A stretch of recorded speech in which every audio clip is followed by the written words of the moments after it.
Principal Matters Podcast, episode 159.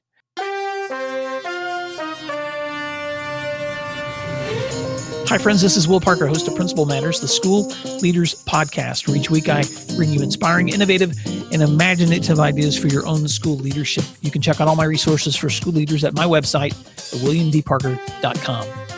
Today, we'll be discussing engaging students and shaping their own stories with my guest, Jesse Haynes. Jesse is one of those rare people that you meet in life who has dared to make his dreams come true. He is one of my former students, but he is actively reaching audacious personal goals, publishing multiple books, creating podcasts with millions of downloads just while in high school, and now just finishing college. He's recently come out with a book that he calls Leader Force. It's a publication, a generous gift of lessons birthed from many successes as well as failures that he's sharing with students across the nation. And today, Jesse's going to be sharing with us some of the essential lessons that he's learned in his own experiences, as well as lessons that students can learn in shaping their own stories.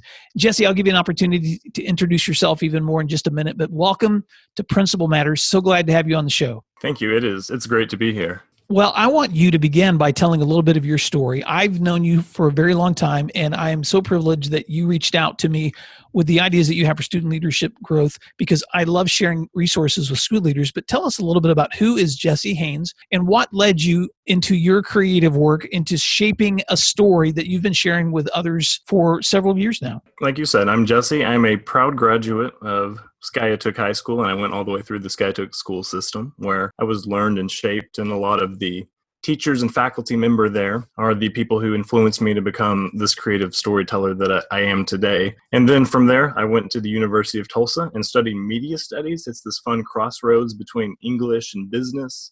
Learned how to market, learned how to brand, built on some of the stuff I picked up in junior and senior year of high school. Since then, I've just been working and writing, and now I'm going to get my MBA at TU, and I am currently working as a grad assistant with the Marketing and Communications program. So that's a little background on me. Well, congratulations, Jesse. Talk a little bit about some of the books that you've already published and give us an idea of what kinds of resources you've already been creating. Okay, awesome. My first two novels are middle grade. They're more targeted toward the reluctant readers. That's one of my favorite target audiences of mine.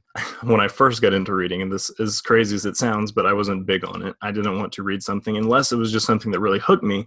So those are the kind of students that I want to write for as well. And I want to turn some of those reluctant readers into these avid readers like I've become. So my first two books are middle grade action and adventure books, and they're called Creepers.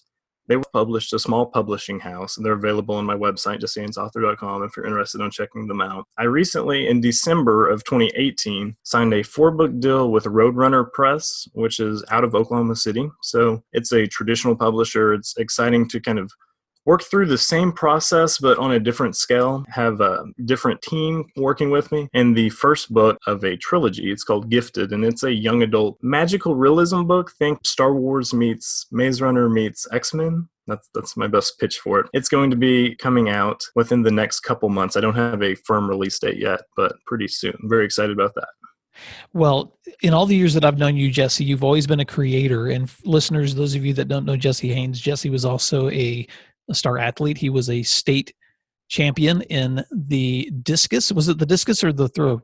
Discus. In the discus. And he was also an amazing basketball player. And so I've been able to watch Jesse both in athletics and academics. He was the valedictorian of our school.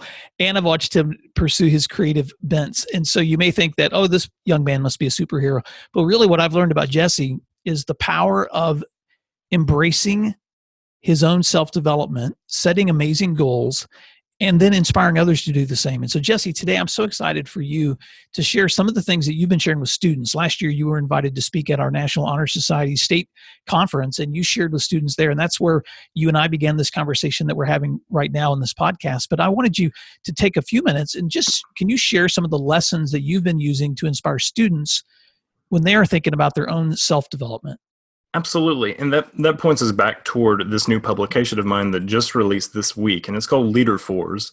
It's a short 30-something page PDF available free on my website, and it walks through these 6 different leader force. It's a play on words. It's a metaphor that teaches leadership. it's a book intended for leaders. It's a book intended for leaders of leaders, but it's a vessel to carry these 6 ideas that are some of the most important things that I've picked up from mentors like yourself, from people I've met in college, from all the influential people in my life that have come and dropped all this wise knowledge on me. And I've tried my best to condense it into something that would be digestible and something that's going to carry some weight with anybody who reads it, whether you're 50 years old, whether you're 75 and retired, or whether you're a high school student that is trying to find ways to motivate the people around you. Walk through some of those with us, Jesse. First of all, just give us a summary of what those leadership lessons are, and then let's just focus on one of them that you might can share. The first one in the book, I open it with an original metaphor of mine: leaders build bridges.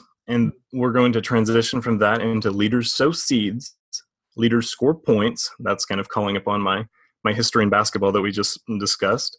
Leaders stay connected is the 4th. Leaders quilt is the 5th. And finally, it concludes with leaders scrape their knees. We'll just start at the very top. Leaders build bridges is a metaphor about 2 types of people in life. And my condensed version of it basically boils down to this. There's 2 different kinds of people in the world. There's the people I call the watchers, and there's people that are bridge builders. So in this scenario, in this metaphor, everybody on earth is on one island, and there's a sea that's this choppy water, shark infested, not a good swim. And it's separating the people on island A from island B, which is the island of their dreams. It's the island that they can see in the distance. They know they're going to be happy there. They know they want to be there, but they don't know how to get there. They don't know how to pass those shark infested waters and get to the other side. So that circles back to our 2 kinds of people. The watchers are the people that are content to sit with maybe their toes in the water and just longingly stare out across the ocean at that island of their dreams. But then there's the people that are the bridge builders. And these bridge builders are the ones they're looking constantly at what's around them, and they'll use anything, any kind of tool they can make, any kind of connection they can build to bridge across these waters and get to the island of their dreams. Those are the kind of people that leaders are. They're the kinds of people that not only see what they want to do and where they want to go in life, but they're the kinds of people that take action. And I believe taking action is the big step to actually realizing these big dreams. That's what separates a leader from a watcher, as my metaphor says. That's great. I love that lesson. Well, you and I both know that in order to accomplish something big, it requires risk.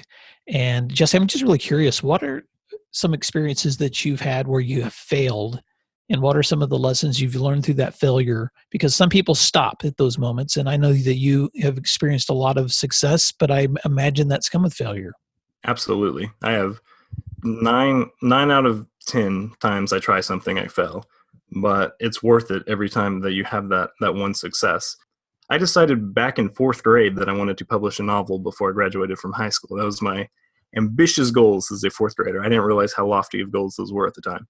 But that said, I didn't know the process. I didn't know any of it.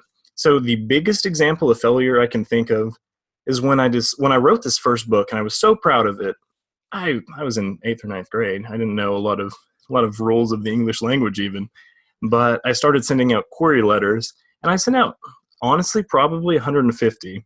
And obviously, since it never got a publishing deal, all of them were rejections. And they would come, some of them would be very impersonal. Some of them would be, hey, we read this, and just politely or passing.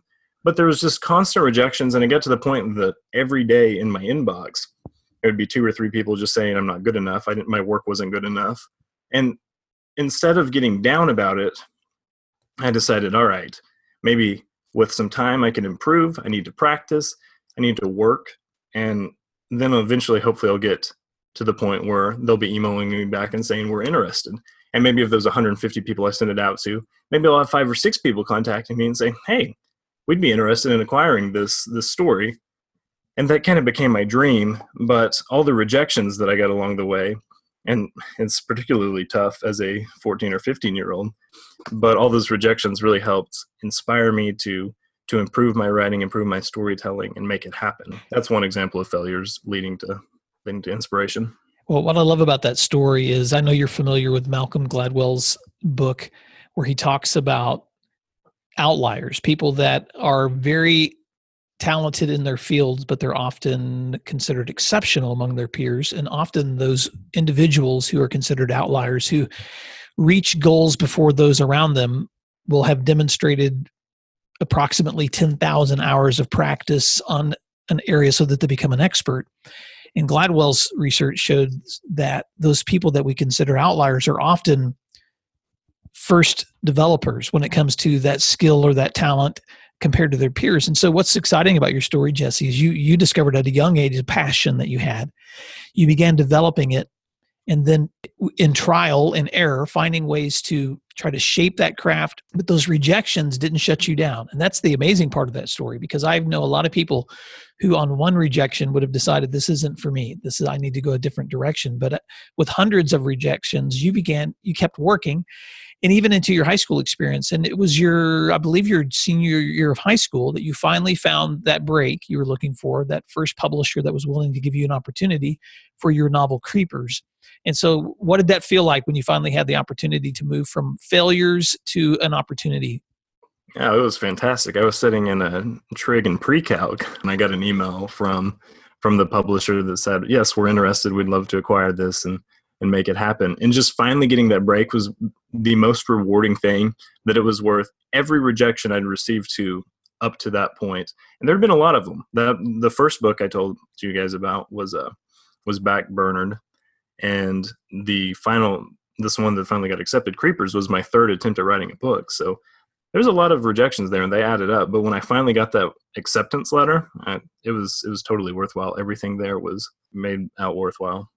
Well, let's rewind that tape, because I know that you experienced trial and error, rejection, and then you experienced this euphoric moment of sitting in your math class when you get this message on your computer that your book has been accepted. But I want you to rewind that back to the summer where you decided to tackle that project for that book that was published. Because I've heard you tell the story in front of students in assemblies. I've traveled with you to see you talk to middle school students in gymnasiums, and as you've unpacked that story, it's a story of strategic planning and goal setting that's really doable for anyone, but it's certainly something that helped you reach that goal. So I want you to unpack that for just a minute. What are some of the specific things that you did to reach that goal so that people can take the cover off of that success and see the hard work that was involved? Absolutely. Yeah, there's a lot of writers out there that are they ooze creativity, and they sit down and they write, and they quote, let their characters tell the story. I've had creative writing classes, and I hear that phrase quite often. I'm not like that. I don't know how to do it like that. And I'm a planner. I mentioned that earlier. So when I tell a story, when I'm writing a book, I sit down before I ever start pinning any of the words, and I outline the entire story from chapter 1 to chapter 30. I just finished a 76 chapter outline yesterday. Short chapters, but 76 chapter outline. And I'm very excited about that. But I try to tell the entire story so I can look at it and I can work on it and I can work through it. So with Creepers, when I did it, I sat down, I outlined my 20 chapters, and I said, all right, I want it to be about 200 pages. Like, I didn't want to write it and then find out that it was 110 pages or something, and it was this really short novel. So I figured, well, I need to write about X amount of words per chapter, give or take. Like, it's not a super strict formula. But once I found that out and decided how long I thought this book was going to be, then I came up with just a schedule, and I mapped it out on my calendar that I was going to write 750 words I don't remember the exact number, but we'll say 750 words every day over the summer. It was also right before I joined Barbara Barden's AP language class. So we were reading Moby Dick over that summer too, in preparation for junior year of high school. So I was reading and annotating Moby Dick by day, and then I was writing my 750 words of Creepers by night, and that was a well of a summer. That was a Moby Dick pun for you guys. Yeah, but that's such a great example of the planning, the strategy, the tenacity that it takes to reach goals. And so often when I'm talking to leaders that are trying to, let's say school leaders that are trying to initiate some huge change in their school, or maybe they're going to do an entire new course, or they're going to introduce something that's big, the difficulty is often that overwhelming feeling of how do I reach that end? How do I create that end product? What you described there, Jesse, is such great planning for any leader, because if you can take that entire product and break it into segments, figure out what those biteable moments are, what you can chew one bite at a time, and then commit yourself to that consistency, then at the end of that scheduled time, you're going to be, even if you have stops, even if you have interruptions, even if you have days that you can't work, by working that calendar and that system, you're going to be so much closer to your goal than you ever would have been otherwise. And that's what worked for you. Just a couple of years after your book with Creepers, you came out with a podcast that was another creative work of yours. And that podcast was another piece of fiction that you created. And this time you decided to hire a voice actor and turn that into a narrative story about a man captured on a desert island where he ends up being surrounded by scary monsters. I'm not going to give away the whole story, but talk about that podcast experience for just a moment, because that was another big project that you took on where you tried to do something risky that no one else had done before. And now there's lots of people doing that kind of work. But how did that experience work out for you? That's very similar to my story about writing the novel too, because that podcast we referenced the others. That was technically my second podcast. I started a nonfiction one beforehand called Cryptid Creatures, and I recorded it laying in the floor of my closet, so the clothes would dampen the sound and kill some of the reverb. So I recorded it with this $20 mic in my closet, and from there kind of branched out. It developed a decent following. I was telling the science and myth behind animals that may or may not exist. So it's kind of a what do you believe in sort of mysterious thing. And a lot of different shows in that genre have been popping up too, I've noticed since Creatures kind of took off. But from there, and those were getting, I don't know, anywhere from 15 to 30,000 downloads a show over time. And then I wanted to, as a storyteller, somebody who just loves telling fiction, I wanted to branch off into a more fictional podcast. I wanted to write a story as opposed to doing research about these mythological cryptids, basically. So that's what led me to the idea with the others. And I turned that into a project. The University of Tulsa actually helped fund the microphone and the equipment we used, and we made it an independent study, and it eventually has led to this TU podcasting lab, which I'm currently working at now to come up with a podcast for the university as my grad assistantship project, basically. But taking the lessons learned from the first podcast and then turning that into another podcast, I really saw what worked, what didn't work. And I learned not to be afraid to reach out and take shots in the dark. I sent iTunes a cold email and said, hey, would you guys be interested in featuring this in the New and Noteworthy page? It's a podcast about, here's the summary. And I said, I'd just love to get featured if at all possible. Would you be willing? What's it take? They asked and said, hey, can we get a sample? And then they eventually liked the first episode, and it was on the New and Noteworthy for 3 or 4 days. And while it was on there, it gained some traction. And throughout the course of its 7-episode life, it started accumulating way more downloads than I ever expected. And I wish I could have somehow turned it into a series, but it was basically bookended with a first episode and a 7th episode that told the entire story. So I wish I could have kept it going, but it was a very fun, short-lived audio podcast that I hope you guys all can check out. How many downloads has that podcast seen in its lifespan? It surpassed 2 million, so it's been my most successful one of all time. Yeah, that's amazing. Yeah, significantly. Well, Jesse, what I love about all those stories is that you are a great example of a young person who's taken the technology that's been available, the ideas and creativity that you have in your own mind, the strategies and goals that you want for reaching those goals, and then you have harnessed all of those things together to accomplish amazing things. And as a school leader, what has been so encouraging to me is your ability to be innovative in every setting that you're in to make the most of those settings.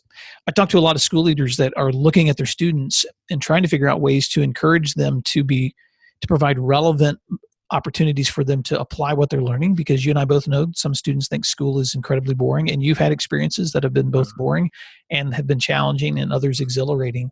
But even in your experience at TU, you were able to create an independent study based on an idea that you had with some professors who were forward-thinking enough to give you those opportunities. What advice would you have to school leaders who may have middle school kids in front of them, high school kids in front of them every year? What would be your advice to them to encourage those students to try to practice creative outlets for these ideas that they have, whether it's in technology or in writing or in other creative venues?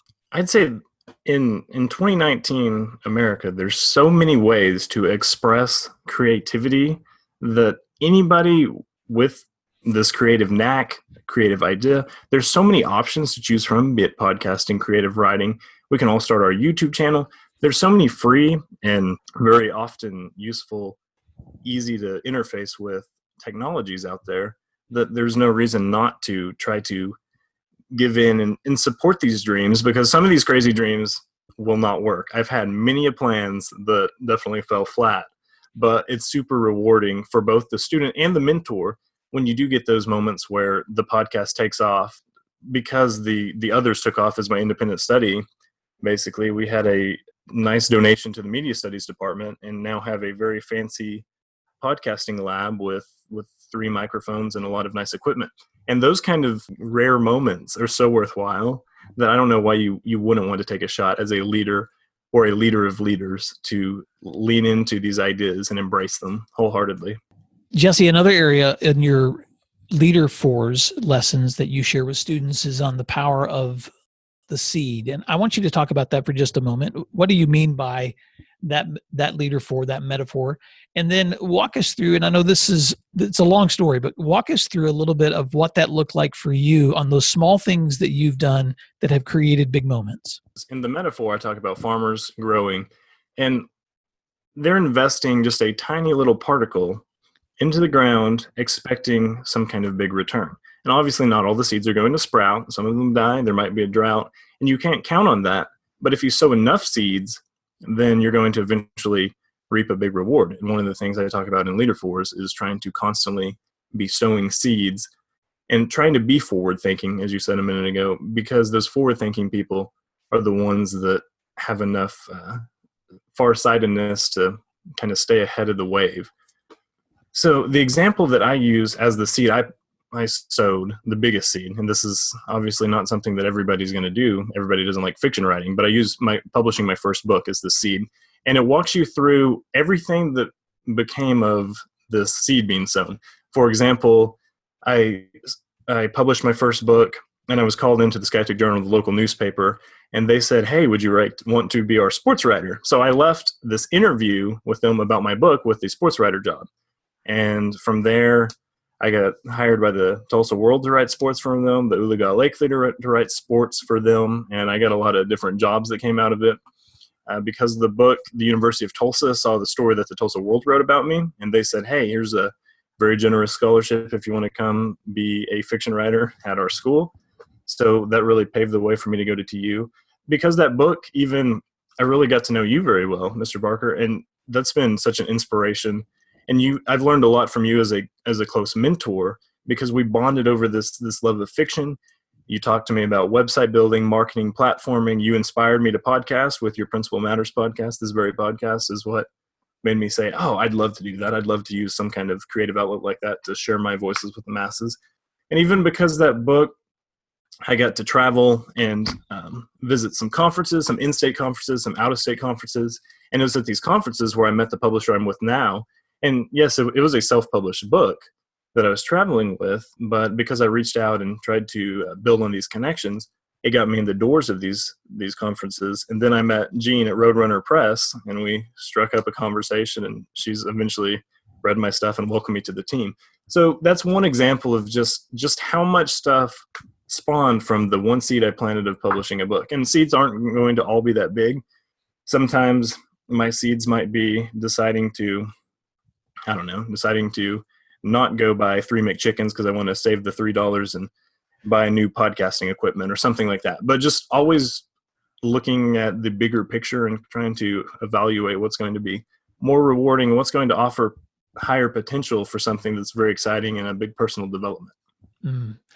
Well, Jesse, thank you so much for sharing those stories. And Principal Matters listeners, I know you're being inspired like I am, because as you look at the students in your building who have creative ideas, who are talented, who are full of so much potential, you never know what decision that they're going to be making, even when they're in your school, that could open doors for them later down the road. And this is one of the reasons I wanted to share Jesse's story with you today, just to remind you that sometimes those conversations that you have with students where you're motivating them or you're encouraging them to try something new, you may never know the fruit that's going to bear later on. And I've just had the privilege of staying connected with Jesse and watching him develop these ideas, watching him try the things. And the one thing that I love about you most, Jesse, is almost every time I give you a suggestion, even now that you're a young adult, you almost always follow up with me later and say, I tried it and here's the results that I got from this, or you have questions about it. And so you're a lifelong learner.